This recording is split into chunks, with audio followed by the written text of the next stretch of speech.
Halo teman-teman, kali ini kita akan membahas tentang innovation and entrepreneurship. Dalam kerangka pemikiran innovation and entrepreneurship, yang perlu untuk kita ketahui adalah hubungannya. Bahwa hubungan antara inovasi dan entrepreneurship ini tergantung pada timing atau momentumnya, teman-teman.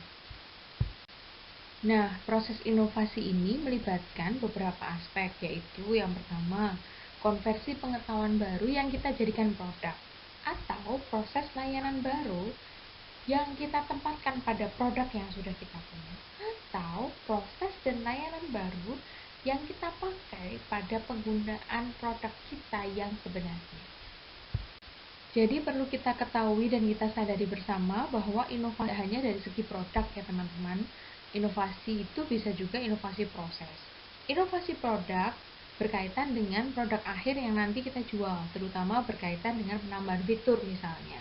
Tapi kita juga bisa melakukan inovasi proses, yaitu berkaitan dengan inovasi tentang cara memproduksi, tentang bagaimana mendistribusikan produk kita. Artinya inovasi itu tidak hanya sekedar membuat inovasi produk, tapi juga bisa inovasi proses. Nah, selanjutnya perlu diketahui bahwa ada inovasi terbuka dan inovasi tertutup. Inovasi tertutup ini lebih pada pendekatan tradisional terhadap proses inovasinya, di mana biasanya organisasi itu membuat inovasi yang bersifat rahasia dalam rangka melindungi kekayaan intelektualnya dari pesaing. Tapi beda halnya dengan inovasi terbuka. Hal ini melibatkan bagaimana proses pertukaran impor dan ekspor pengetahuan yang disengaja organisasi untuk mempercepat dan meningkatkan inovasi. Proses penyebaran inovasi ini disebut dengan difusi ya teman-teman. Nah, kurva ini menjelaskan tentang proses difusi, di mana terlihat bahwa dalam proses difusi inovasi terdapat dua titik yang penting. Yang pertama adalah titik kritis. Titik kritis ini adalah saat permintaan produk yang tiba-tiba melonjak. Sebaliknya, titik tersandung atau tripping point itu kebalikan dari titik kritis, ketika permintaan tiba-tiba turun drastis.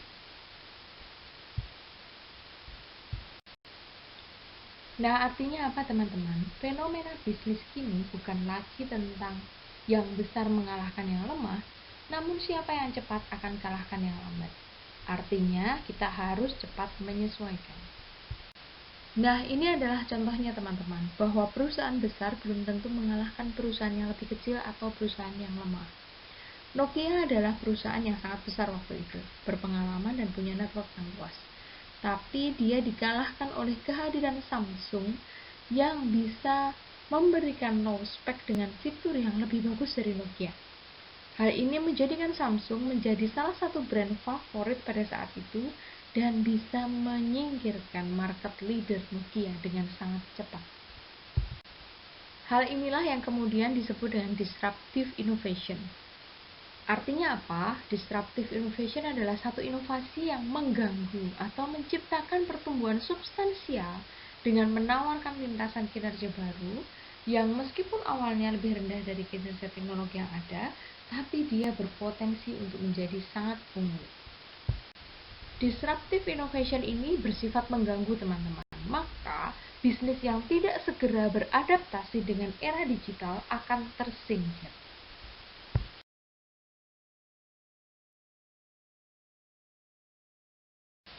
Beberapa hal berikut adalah contoh sederhana dari disruptive innovation.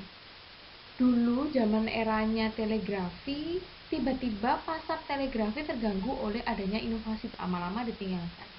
Dulu saat booming kamera film dengan harga yang cukup tinggi, tiba-tiba pasar kamera film ini terganggu oleh inovasi dari kamera digital.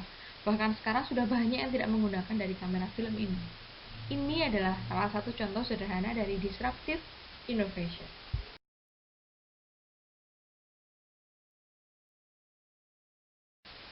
Nah, ini salah satu contohnya teman-teman tentang industri musik Distara. Distara ini adalah salah satu perusahaan musik yang sangat besar pada zamannya. Ada 100 gerai tersebar di seluruh Indonesia, tapi sekarang hampir keseluruhannya itu sudah gulung tikar. Kegagalan ini akibat adanya keterlambatan transformasi digital yang beradaptasi dengan perubahan tren pelanggan yang beralih ke CD fisik ke media online. Nah, disruptive innovation karena adanya era digital ini sangat berimbas dengan kemajuan Distara. Lalu kalau ditanya sektor apa yang aman, tidak ada sektor yang aman. Artinya kita sebagai perusahaan sudah harus sadar dengan kemungkinan adanya disruptive innovation. Artinya kita harus dapat selalu menyesuaikan apapun perubahan yang mungkin terjadi di depan kita, atau kalau perlu kita menjadi first mover dari innovation itu sendiri. Oke, kita lanjut ke aktivitas berikutnya ya teman-teman, silahkan dicek. Kini saatnya kita berkolaborasi mengutarakan pendapat kita pada media Padlet. Jangan lupa tuliskan juga identitas Anda ya.